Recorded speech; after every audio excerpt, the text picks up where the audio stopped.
Charles Brindamour, Chief Executive Officer of Intact Financial, thank you for joining us today. My Thank pleasure. you for being a tremendous host of the Geneva Association's annual General Assembly. Over the last 2 days we've had a number of conversations, some of which were about the impact of, or the implications of climate risks for the insurance industry.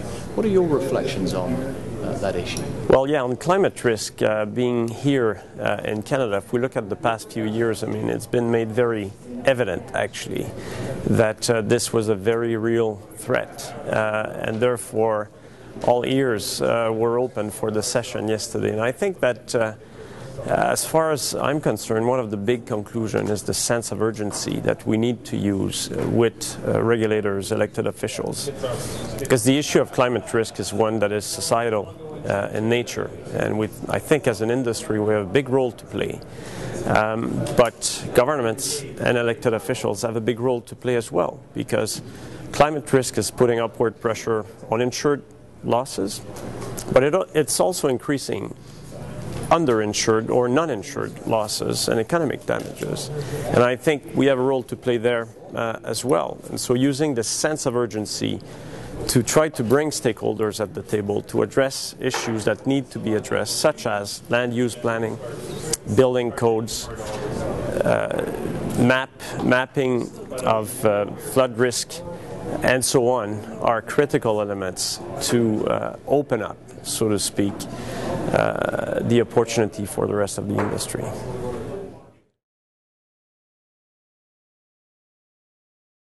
2013 was a very difficult year from Canada, climate-wise and flooding-wise. Absolutely. Can you just reflect on that just a little bit? Well, the first big conclusion is how purposeful insurance actually is. And I've had the opportunity to be in devastation areas such as Alberta, Toronto, and in other parts of the country. And you clearly see the role that you play at the individual level, beyond the financial level. And I think that's very important to build on that, to attract talent to our industry. Very purposeful. The second thing is that our country as a whole is not prepared to deal with an increased frequency and abundance of precipitations. And therefore, to build on what happened last year, to work with governments, either at the municipal level, at the provincial level, or at the federal level, to create conditions that won't hold back prosperity. And I go back to the themes that I've used earlier. I mean, we need to do a better job planning where we build. We need to do a better job with the building code and how we actually build. And we need to invest in infrastructure, which in my mind ties very well with the theme that we've talked about today, which is long-term investments.